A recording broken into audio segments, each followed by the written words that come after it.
What's going on with Sam Harris?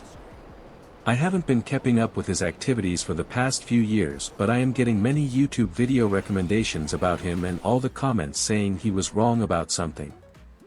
What was he wrong about? And what role does Brett play in this whole story? Answer: it sounds like the YouTube comments that you're seeing are probably saying things like Sam has Trump derangement syndrome, or that he owes Brett Weinstein an apology about COVID policy. Is this correct? If that is correct, then here is a short rundown of what you need to know. For those who have no idea who Sam is, he's a podcaster, author, and meditation app creator who has a PhD in neuroscience and a bachelor's in philosophy. He came to public prominence as an outspoken atheist who debated alongside Richard Dawkins and Christopher Hitchens. Sam Harris has been very anti-Trump. He recommended voting for both Hillary Clinton and Joe Biden, despite not liking them much. He has interviewed a lot of never-Trump conservatives about Trump.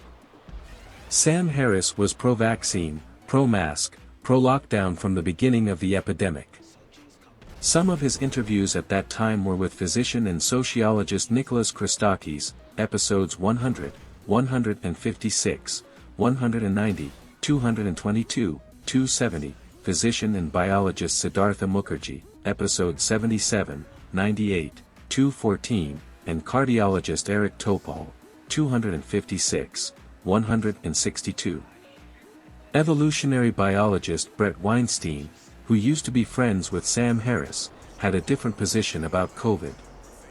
He dedicated his podcast almost exclusively to vaccine hesitancy, and Sam Harris characterized it as alarmism and conspiracy theory. Brett was upset that Sam refused to debate him about this publicly. Sam quit Twitter, and his friendship with Elon Musk has recently been referred to, by Sam, as a former friendship. Elon Musk often says critical things about Sam on Twitter, such as saying that he has lost his mind on topics like Trump and COVID. On one podcast that he went on this year, he said that he didn't care what was on Hunter Biden's laptop, and didn't care that liberal journalists ignored the story prior to the election. The way he said this was exaggerated and, when clipped for distribution on Twitter, caused anti-Biden Twitter to dogpile along with people like Elon, Brett, and others. He put out a podcast to clarify that he doesn't support breaking the law or lying in order to stop Trump, but his critics didn't care. On the topic of COVID, he has often made the point that he is worried about future pandemics in which the threat is more deadly.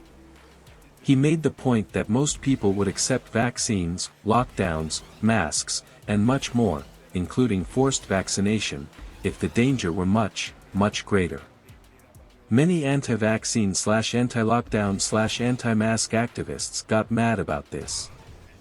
I think the unspoken thing here is that because Sam Harris has also criticized Democrats for wokeness from as far back as the Islamophobia debates, it's hard to find a lot of people on the left who are willing to publicly defend him when he's dogpiled by the right.